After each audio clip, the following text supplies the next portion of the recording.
Está começando o programa Conexões, Espiritualidade e Cotidiano. Rasgai os vossos corações, não as vossas vestes. Estamos na Quaresma, tempo de reflexão e esperança, tempo de oração e caridade. E neste ano, a campanha da Fraternidade nos convida a refletir sobre a violência que assola o nosso país. Afinal, somos todos irmãos. Para conversar conosco sobre fraternidade e superação da violência, hoje recebo o Padre Júlio César Gonçalves Amaral, do Vicariato Episcopal para Ação Social e Política da Arquidiocese de Belo Horizonte. E você, como sempre, pode participar conosco pelo WhatsApp 996428473 ou pelo telefone 3469-2531. Padre Júlio, boa noite. Uma boa noite. Seja bem-vindo ao Conexões. Obrigado. Então, esse ano estamos sendo provocados com o tema da campanha da fraternidade. Fraternidade, superação da violência. Vós sois todos irmãos. Então, nesse sentido, eu queria começar perguntando para o senhor, como que podemos delimitar o horizonte de compreensão do que seja violência?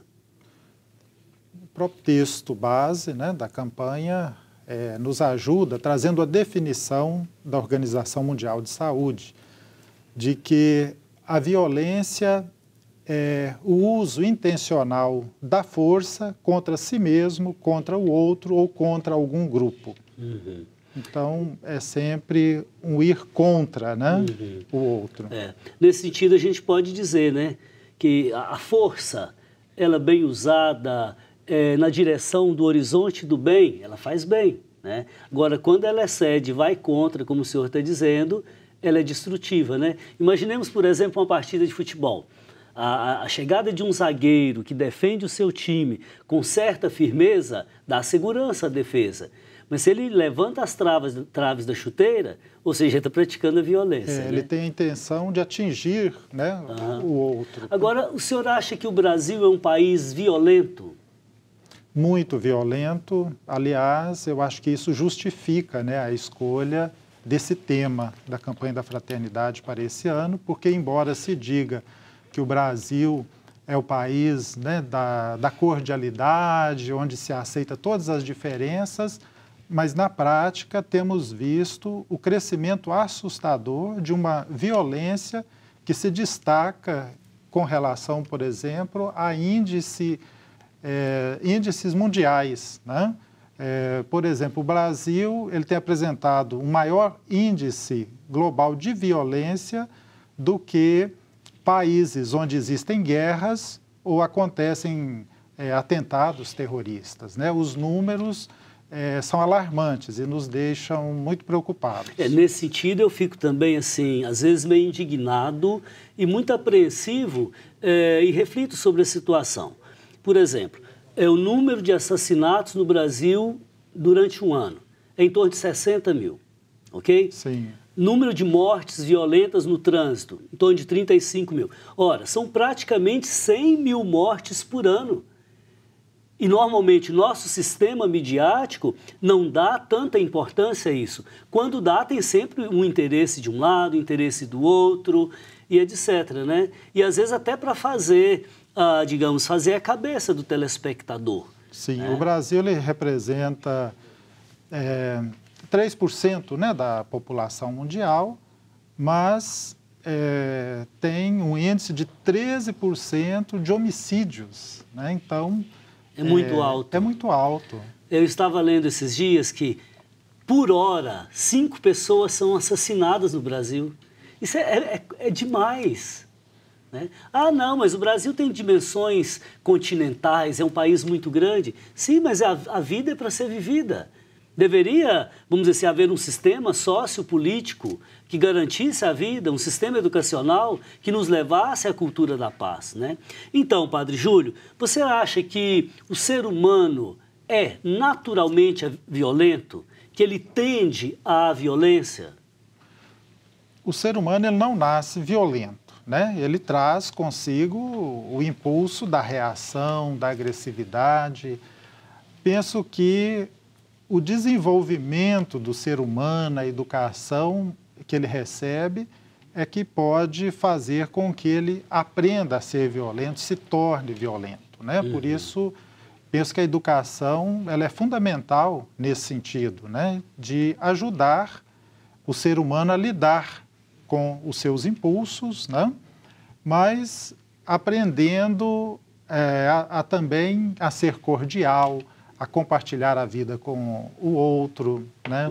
A viver vínculos de amizade, de fraternidade. Então, penso que o convívio, o meio em que está o ser humano vai ser decisivo para que esse ser humano ele seja violento ou seja uma pessoa que tem um convívio tranquilo, normal com as outras pessoas. O senhor usou uma palavra aí que para mim é chave, decisiva, que é a palavra educação, né?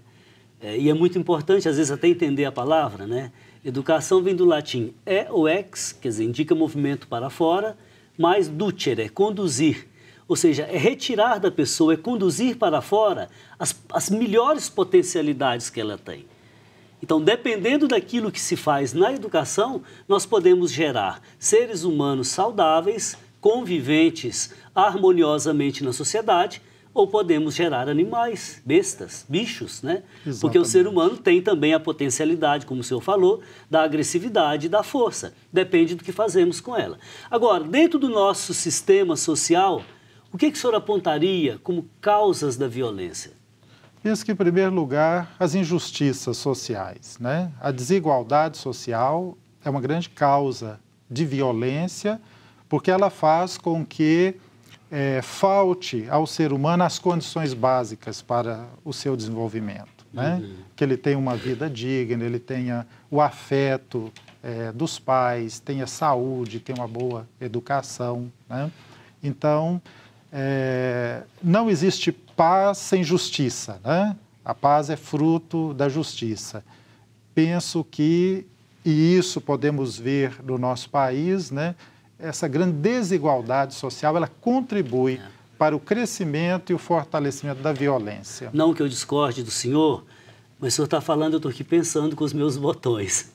Tem algum telespectador que está dizendo assim, não, nem todo mundo que nasce lá no meio da pobreza, da desigualdade, pratica violência. Claro que não. Nem todo mundo que sofreu isso, sofreu aquilo na infância, tende a ser violento. Claro que não. Por quê?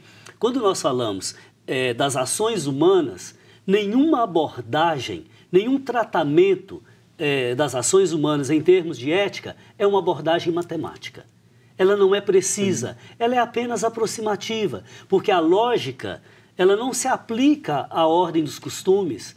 A linguagem científica, matemática, das ciências da natureza não se aplica à ordem da ética. Tudo que dissermos do ser humano é aproximativo e tem as suas razões, mas não diz tudo e nem de forma terminante e cabal.